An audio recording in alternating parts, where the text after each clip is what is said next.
Hey everybody, Brian Von Vier here, your favorite narrator and sarcastic voice actor from this part of Ohio. How's everybody doing? Today, we're going to be discussing what encounters did you nope right out of two. Yeah, those little situations where you took one look at it and you went, oh no, I'm not dealing with this garbage, and you just do a 180 and walk away. Those moments are all going to be in here, and if you have one of those moments, please put it down in the comments below or on our subreddit r/MrRipper.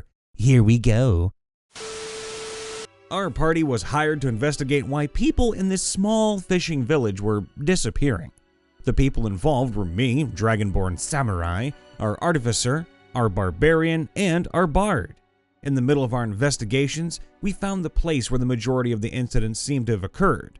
We, being the amazingly intelligent party we are, decided to go into the water after casting water breathing. As we went about 40 to 60 underwater, it became far too dark for any of us to see. Our DM was giving us the chills with his descriptions. In order to get a brief glimpse of our surroundings, our artificer cast Firebolt out into the distance ahead of us.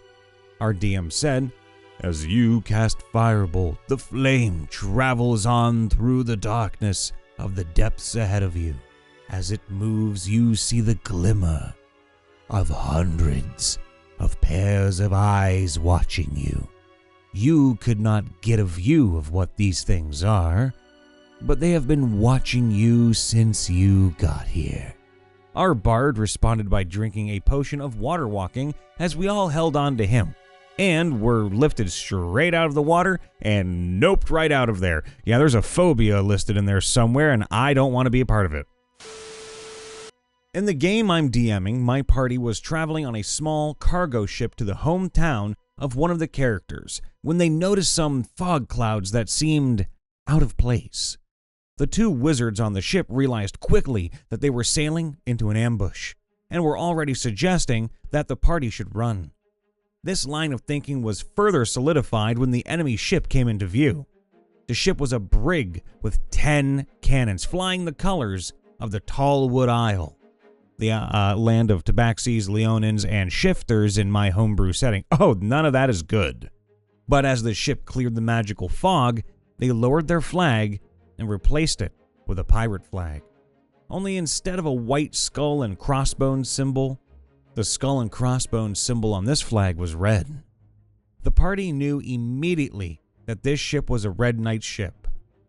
They had already attracted the attention of one of the bigger enemies in the world, and the Red Knights were either allied with him or were directly part of his organization.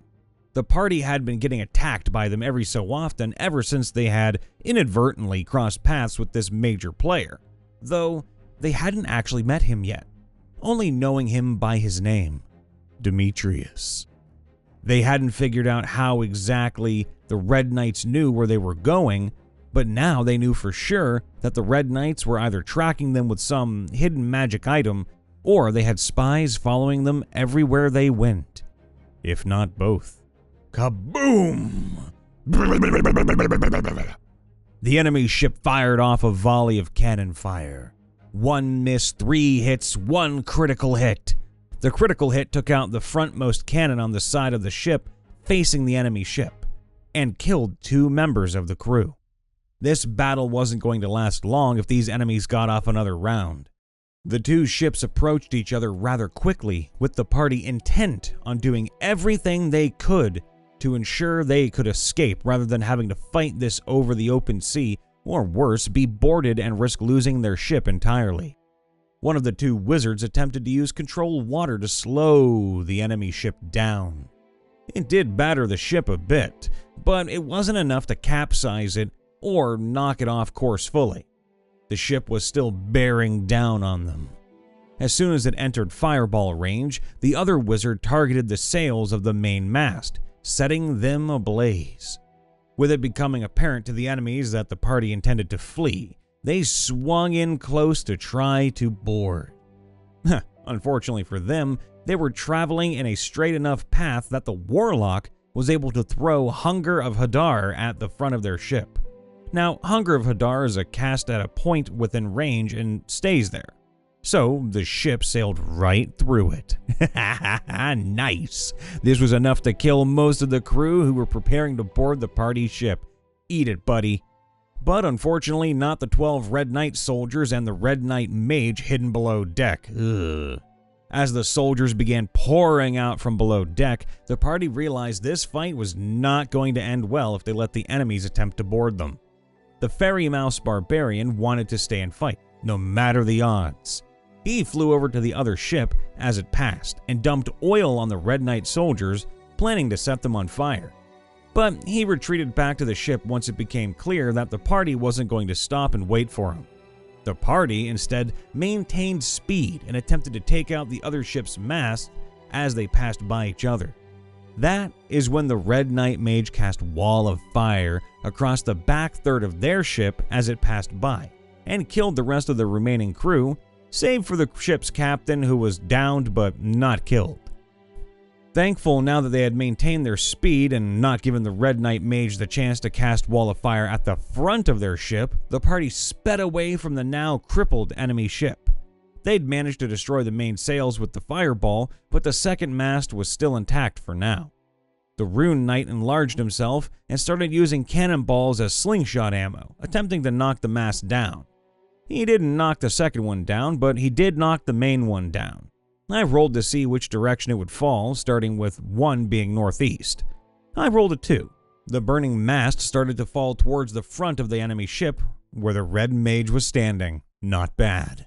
That's when she used Wall of Force to create a sort of ramp in the air to redirect the mast to fall harmlessly in the water beside the ship.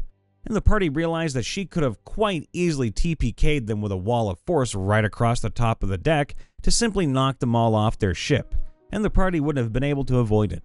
Any doubts about whether or not noping out of that fight was the right thing to do were summarily dismissed at that point. The very moment my paladin stuck his head into a doorway and saw a shadowed red dragon sleeping at the very end of the gigantic room, I stuck my head in, went pale, closed the door, looked at the party and said, "Yeah, no." Mind flayers. PTSD simulator for most of us. Nearly killed 2 party members in that fight. One of them happened while one character was alone, and no one could save them. They only survived because the wizard noticed something wrong and teleported us away. No matter what level, unless everyone has at least 100 HP, I'm not fighting these motherfuckers. When the DM said he wouldn't punish us for defending a city during a one-shot, then punished us for not defending our highly barricaded walls. To be clear, the DM said the walls were well built and we didn't need to worry about it. After the villagers died in the raid, during which we successfully defended what we thought was the only opening, my character just left. I should note the use of a one-shot. It was going to turn into a 4-part one-shot, but I left during the 3rd session. Imagine being a simple doctor, me as Gideon Fatus, with a band of mercenaries in almost pitch darkness, with a swarm of bats and goblins in the room you're about to enter. Yeah, we noped away from that. After our party fought an empowered Dragonborn and his dragon companion to rescue Death from being sacrificed and replaced, I have questions, we chose to take a long rest to recover before moving on. During our rest, the DM had us roll perception and we managed to get a nat 20. So we weren't surprised as the dozen or so wraiths came out of hiding now that Death was no longer around to restrain them. Probably the only time my character was just like, nope, screw that, leaving now. Running COS, I assume Curse of Strahd, so as always, spoiler alert. Okay, we good? Right, so my players are in Vallaki. It's burning because they had Vasily become the Burgermeister, and he's Strahd with a mustache. You see, one of my players was not getting on Strahd's good side since he decided to take his waifu. Ooh, very, very callous of you. And told Vasily to his face that he and Irina were in fact dating, and bumping uglies, and that he should look for somebody who actually was interested in him. So my party split up when Vallaki was set on fire, some helping NPCs with finding survivors to take to the church, and the rest of them looking for Irina and Doru. My party adopted Doru. Poor sweet Doru. The group that was looking for Irina and Doru found Strahd with the party's dog. He had killed the dog and tossed the body at the player who took his waifu. The player and Strahd talk, with Strahd calling him a thief and informing him that he is here to punish him for his crime. The rest of the party that was with him straight up bounced when Strahd warned them not to interfere, and Strahd fought the player. That player's character died. When one of the party members looked out to see if it was safe, they saw Strahd make the final blow, a bite. After the bite, he looked over at the party and was pretty much like, let's see if Irina will love him as a monster. And missed it out with the body of the dead PC. You know, I was hoping for a John Wick situation where somebody would literally cut Strahd's fucking head off and feed him his own heart. However, you know, I can wait. I can wait for that. We'll get it eventually for that one. Doru must be avenged. My party was going through the woods when we came across a woman crying. This is not a good idea. Do not stop. Run. Now we noticed she had a jug that was about a quarter filled with her tears. So it turns out a necromancer promised to bring back her recently dead husband if she filled the jug with tears. The party noped right out of that. Yeah, I would have too. I smelled that and I said, oh no, something bad's happening there. Never make a deal with the dark side, boys and girls. So our DM tried throwing a plague doctor flavored cannibal necromancer at us. That sentence is so cute and funny and weird. I hate it. I don't know what all the scary noises and clouds of black were, but my gelatin wizard hid in a bush and sniped with cantrips and spells to put the hurt on him before he could even make the first attack. Nope. I'm not letting that thing get in a single shot. After it was dead, I moseyed on over and collected a vial of its blood because, why not? Hey, look, listen, you gotta do some research on what this creature is and then burn the body. Why?